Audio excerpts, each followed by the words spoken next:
Beginning in December 2019, China began to report a wave of cases of a strange pneumonia. A month later, in January 2020, Chinese authorities would identify a novel coronavirus as the cause of the outbreak. Reports would begin to increase. China would report their first death on January 11th, and the first case outside of China would be identified on the 13th in Thailand, with the first case in the United States on January 21st. Not long after, Health and Human Services would declare a public health emergency. The following week, the United States would implement travel restrictions for foreign nationals who had recently been to China. Many began to conjecture that things were going to get a lot worse. A fierce divide was forming in the media. Republicans were describing the outbreak as a serious emergency. Democrat politicians and Democrat-aligned media were saying that there was nothing to worry about, not to avoid Chinatowns, and that the Trump administration was being unreasonable. They wanted to position themselves in opposition to the administration, which had implemented travel restrictions. Yet, as the month progressed, a much deeper panic set in. On March 6th, Donald Trump would sign the Coronavirus Preparedness and Response Supplemental Appropriations Act, providing $8.3 billion for vaccine development, treatment, and preparedness. On the 11th, the World Health Organization would declare a global pandemic.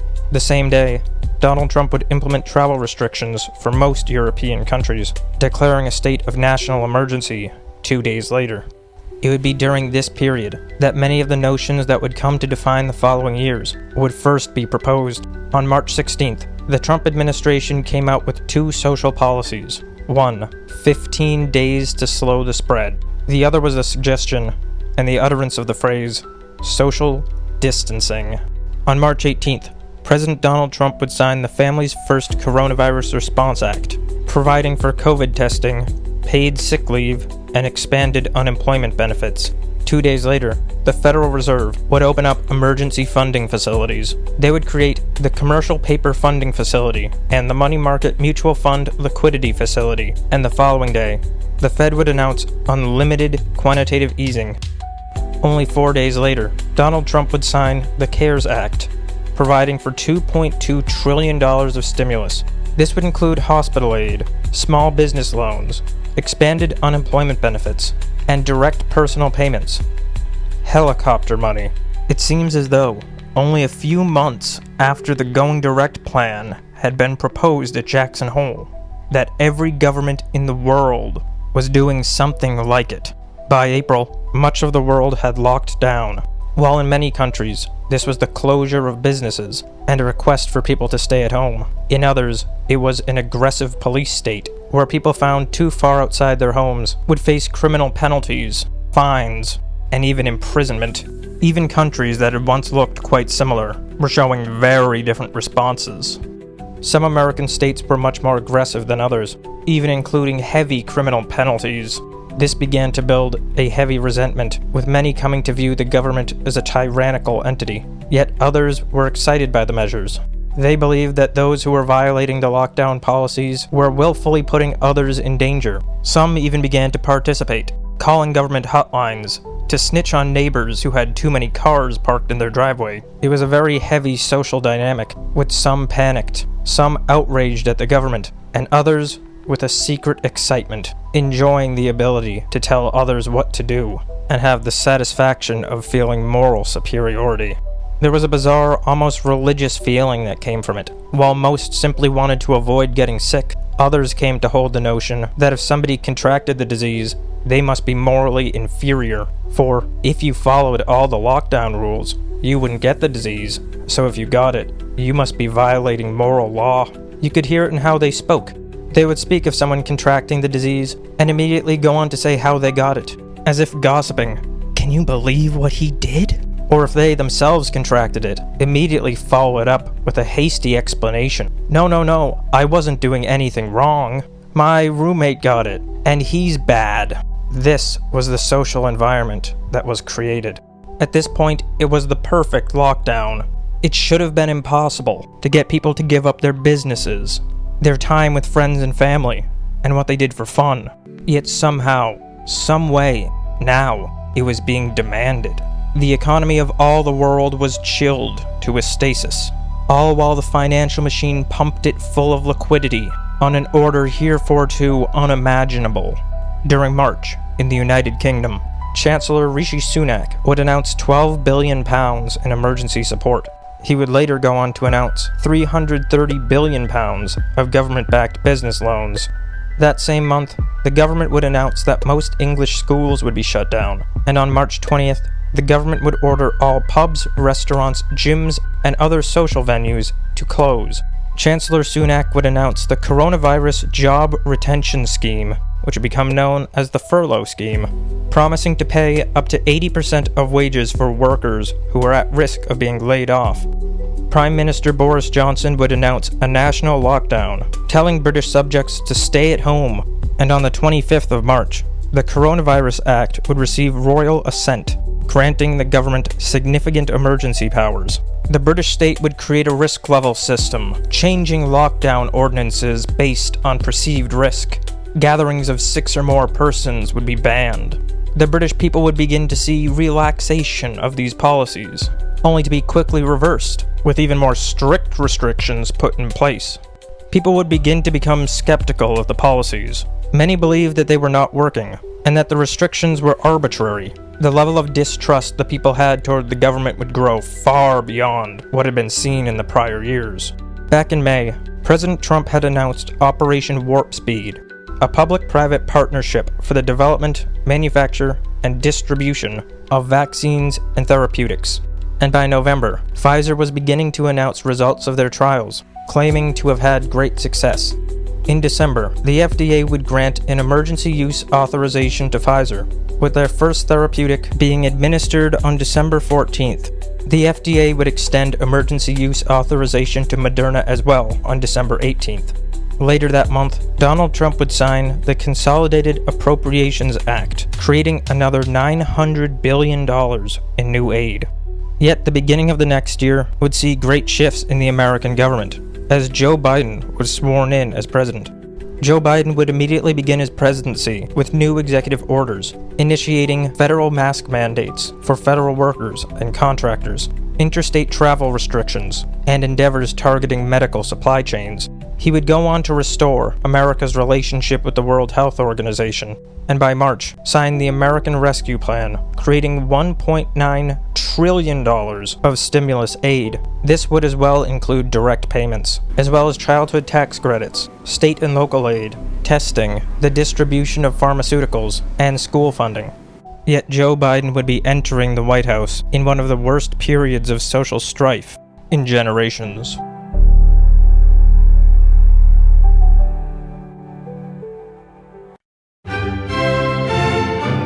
Just as the 2016 primaries had been an absolute madhouse for Republicans, this time it would be for the Democrats. Democrat primary debates began in June of 2019. The debates were fierce, as more radical and dissident elements of the left had really been rising in the past few years. The ruling Democrat faction was trying hard to maintain a grip over their party. Wild upstarts from all sorts of directions were present.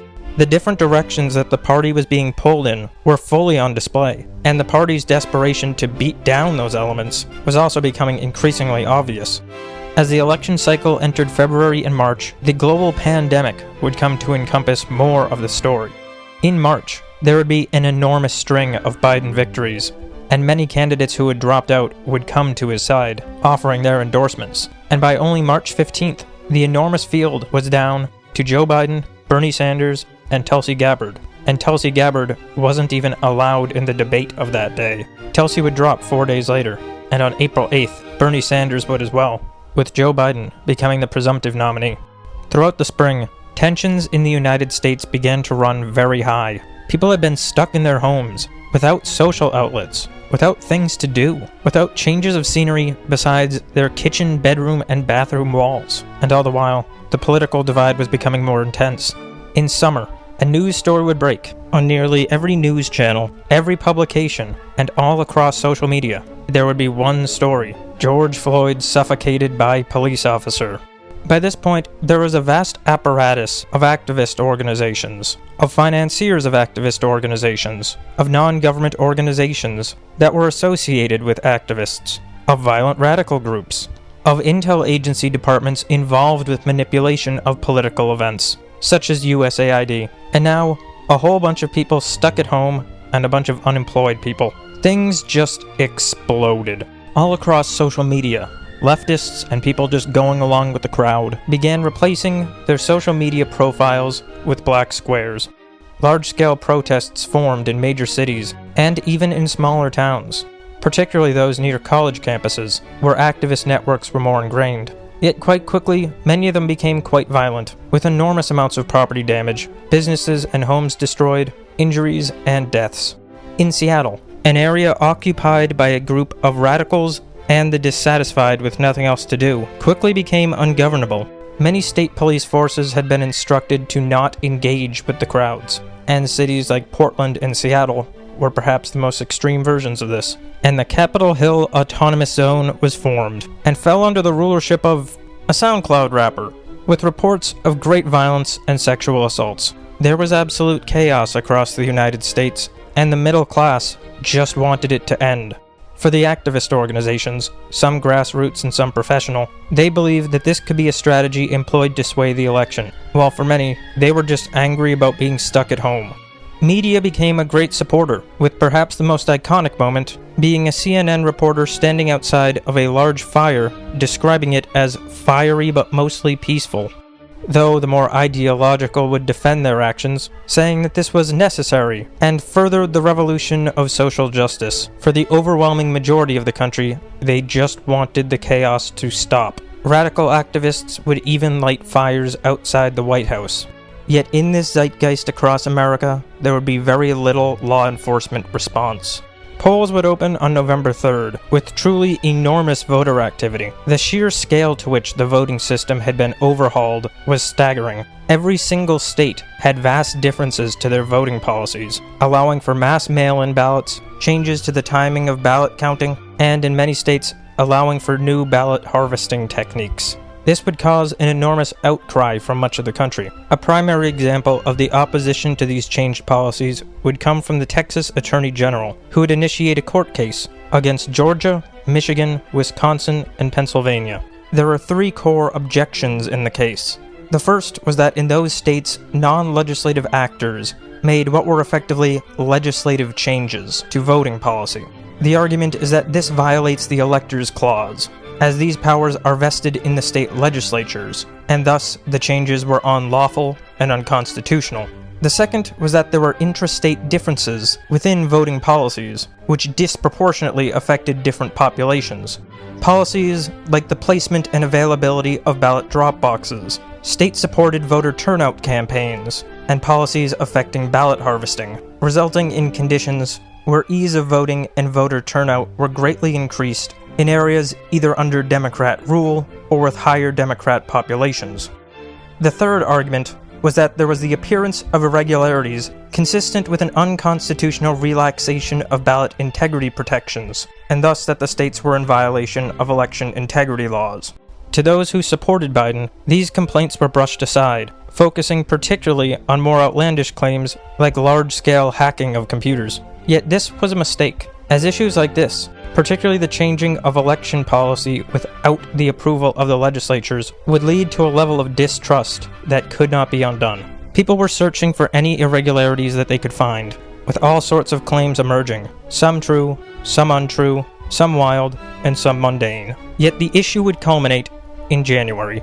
On February 4th, 2021, Time would publish an article titled The Secret History of the Shadow Campaign That Saved the 2020 Election, written by Molly Ball. It detailed the story of Mike Podhoser, an advisor to AFL-CIO, who was at the center of a group of liberal strategists who organized. They would work with the Analyst Institute, a political action and strategy organization, and Catalyst, a data firm, joining forces with the Fight Back Table, a coalition of leftist activists who would search for more and ultimately form the Democracy Defense Coalition. Sometime earlier, Podhoser had published the Threats to the 2020 Election memo, where he detailed what he believed were likely scenarios for how the election might play out. Together, the forming coalition would bring on very large groups, such as major labor organizations, Planned Parenthood, Greenpeace, Indivisible, Move On, various data organizations, large donors and foundations, and activist leaders, including many who were leaders of both the large-scale protests of the 2020 summer and the more violent riots that splintered off. They would hold weekly Zoom calls aimed at what they described as defending democracy. With the help of a vast network of lawyers, they would work to instantiate the new voting systems that were applied, particularly with the financial support of the Leadership Conference on Civil and Human Rights and the Chan Zuckerberg Institute, who gave $300 million to the endeavor. Yet in total, there were over 150 organizations involved with this element. They would seek changes to voting policy, work on voter turnout, instantiate things like mail-in ballot programs and drop boxes, including methods which the Texas case, and similar cases, claimed had unfairly disadvantaged Republican voters. They would gain Chamber of Commerce support, something which the article points out is a quite curious alliance. Typically, labor organizations like AFL-CIO wouldn't be aligned with business leaders, yet in this instance, the alliance made perfect sense, as they were both completely dependent on the order existing as it was. They would begin applying pressure to social media companies, ultimately resulting in a policy where claims of election fraud would be a bannable offense on most major social media platforms, with the discussion removed. Similarly, a major point of contention had arisen around a recovered laptop that appeared to be from Hunter Biden.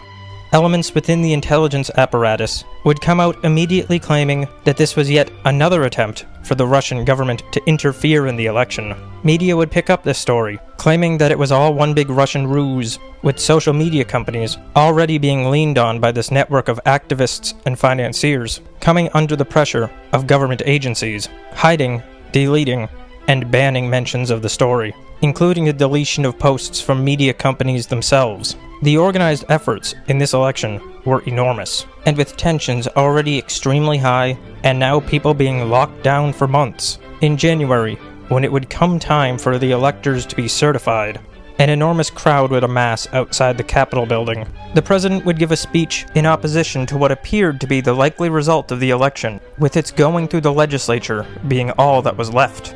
And after the speech had concluded, elements of the crowd began advancing toward the Capitol building. The outcome would result in one of the most foundational elements of narrative construction, forming the basis of grand narratives. The actual footage of what occurred is extremely curious. There's an odd divide that formed within the crowd. One element is shouting to charge into the building, while yet there is another element shouting that it's a trap and not to enter. The period that followed was extremely chaotic, and it appears as though for some, mob mentality began to take over, piling into the building. Yet in other clips, law enforcement appeared to be gesturing for the crowd to enter. And as one fraction began to make its way inside, a psychological shift would occur, as though the nation were watching different films on different screens, and the national conflict would progress to an entirely new level.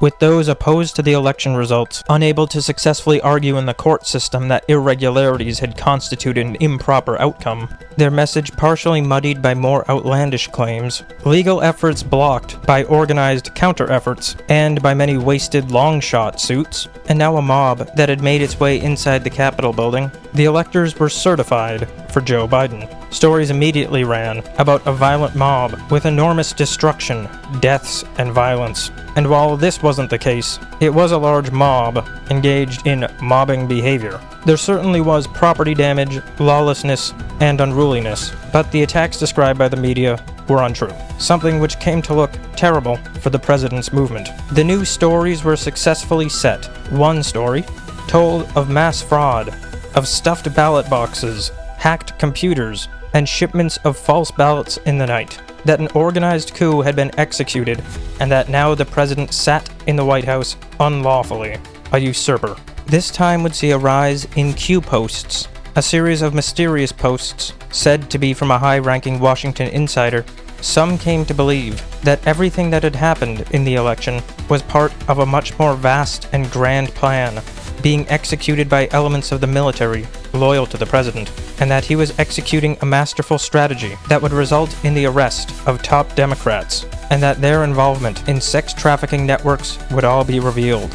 while another story was that the outgoing president had organized a vast mob of armed fascists who attacked and killed police, smashed their way into the Capitol, all in an attempt to threaten the legislature with violence until they gave them the election result that they wanted. They were perfect stories, perfect romantic tales about a great struggle, with perfect heroes and villains. It was perfect.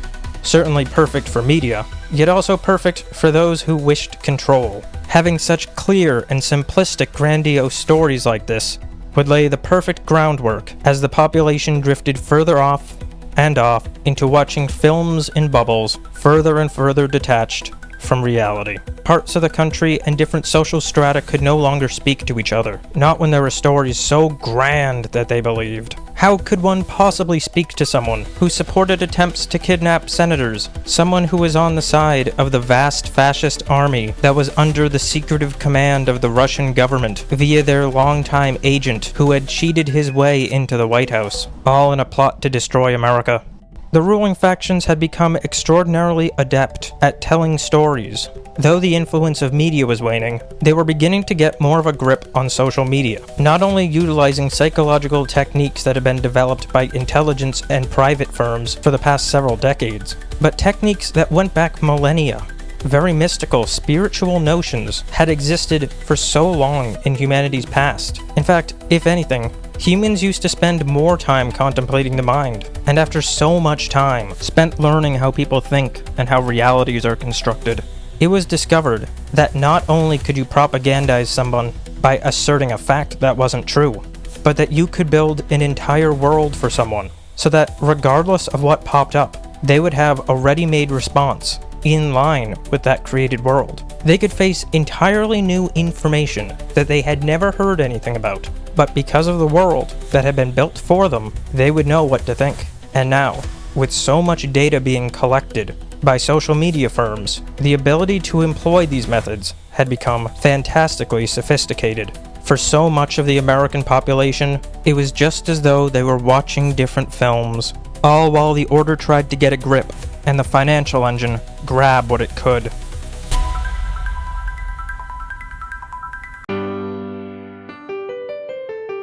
In August, the FDA would grant Pfizer full approval for their product for use in those 16 and up. Shortly thereafter, President Biden would announce a 6-point path out of the pandemic plan. It included vaccine requirements for federal workers and contractors, and a vaccine requirement via OSHA for large employers. This would be one of the most aggressively opposed things that he would do as president, and the OSHA mandate would be stopped in court. In January, the FDA would grant full approval for Moderna's therapeutic, but in those 18 and up. At this point, there was an enormous media campaign to depict their products as highly effective. They ran stories with all sorts of numbers, and claiming that the inoculation would prevent infection. Over the following months, the magnitude of these claims would decrease, ultimately settling at, it makes the sickness less severe. There was a very large distrust. People simply had no reason to trust the government, and certainly not pharmaceutical companies. This issue really encompassed the whole year. It was definitional to it. Many voices became quite prominent, standing in opposition to the government's message. These voices included doctors, researchers, people who only a few years ago had been some of the most acclaimed professors at the most acclaimed medical schools. Yet once they stood in opposition to the establishment message, they would find themselves denigrated as quacks and fools who didn't know what they were doing. Rather bold claims, especially when appealing to authority, using it against people who not only had PhDs, but gave them. There was an enormous amount of the medical profession who opposed the policies, agenda, and message of the ruling institutions. Social media platforms would take down dissent. They would hide reports of people arguing against pharmaceutical company data or speaking of side effects. There was a total media and informational onslaught designed to keep people in line with the institutional message. The result that this had would be the largest shift toward dissident anti-establishment sentiment, perhaps of the entire post-war order, greater than 2008.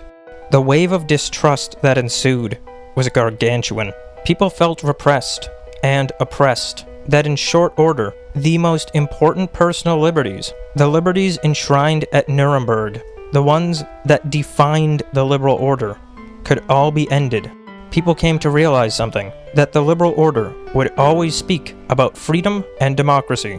Yet to the order, democracy simply meant their system, and not the will of the people. And freedoms would be easily swept away if they ever threatened the ruling institutions. It's hard to quantify just how sheer the distrust that came from this era was. Some followed the ruling institutions all the way, placing their trust in the credentialed authorities, though most of the country, even though many were reluctant to admit it, came to believe that the experts had no idea what they were talking about. First the media, and now the credentialed. The very notion of there being an expert was eroding. People could tell that they were being lied to, and being lied to all the time. And it wasn't enough that they were being told lies, but that when they challenged them, their voices would be stricken from social media, and they would be aggressively attacked. This was the start of a very large liberal dissident movement, and it was particularly the issue of health that spurred many of them. Figures like Brett Weinstein, Robert Kennedy Jr., and Tulsi Gabbard would reach enormous audiences as liberals who were opposed to the system and to its ruling factions. At the same time, there was a smaller, yet very intense, inverse phenomenon occurring. Some people became more attached to the ruling institutions, and at least publicly, appeared to be more committed to credentialed authority. This particularly came from people who were degree holders, and this makes a lot of sense. If holding a degree was important to someone's life, perhaps their sense of prestige, or a credential for holding a particular role, came from a degree. Or likewise, if somebody had gone into a great deal of debt to attain a credential, then a societal attack on credentials and the credentialed class would threaten that person's position, threaten that person's prestige, and it would raise the question as to whether that person went into debt for nothing. So many degree holders who considered themselves part of the credentialed expert class became even more committed than before to the notion of an expert class. Yet this was the minority. Most people didn't trust the government. Most people certainly didn't trust pharmaceutical companies. And now, many didn't trust credentialed experts. This created a difficult, yet circular problem. Members of the increasingly denigrated expert class would point out that if a society had no experts it could rely on, then it would have much more trouble functioning. There needed to be people who could be trusted to specialize in certain areas. Similar related arguments would be that it isn't good that people don't trust the media, because there has to be some source of information in a society for people to rely on, or it isn't good that people don't trust the government, always with the implication that because it isn't good that people don't trust these classes, then people should trust these classes. But the obvious rejoinder is that people would trust them if they were trustworthy. Yes, it isn't good that they aren't trusted, but people don't distrust them because they want to distrust them. They distrust them because they are untrustworthy. Really quite a predicament for a civilization. It wouldn't be until the next year, on April 10th, 2023, the United States would end its national emergency. Britain had gone through an extremely chaotic process of locking down, unlocking down, restricting, partially restricting, going through a sliding scale of restrictions, locking back down, and unlocking back down. All the while, they had dispensed an enormous amount of capital into the economy. Certainly much of the response to how this entire situation was dealt with revolved around economic concerns and the needs of the global credit system. The exact playbook that had been unveiled in Jackson Hole was playing out. That doesn't say anything about the reality of the virus, but it does say that to the ruling institutions, their mind was not simply on health. They were using this crisis with a mind toward the credit system, and to save their decaying order.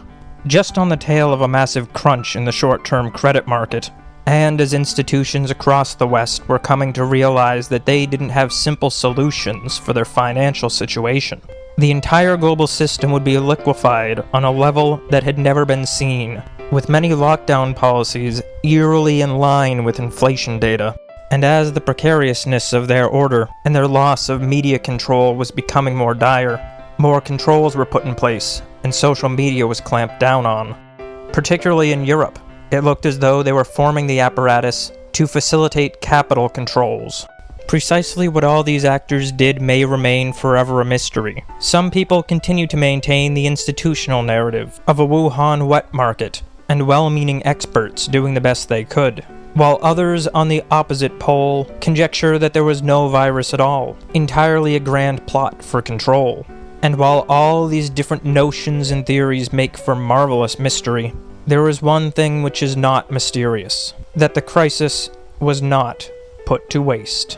While trust in experts was rapidly collapsing across the West, in the United Kingdom, it would come to light that during a period of strict lockdown restrictions, there were parties going on at Downing Street. Boris Johnson, the upstanding gentleman he was, would promise an investigation. Yet the results of said investigation would be quite damning. The scandal of Partygate would deal a crippling blow to Boris Johnson's premiership. And after the mounting scandals would become too much, on July 7th, Boris Johnson would resign as Prime Minister.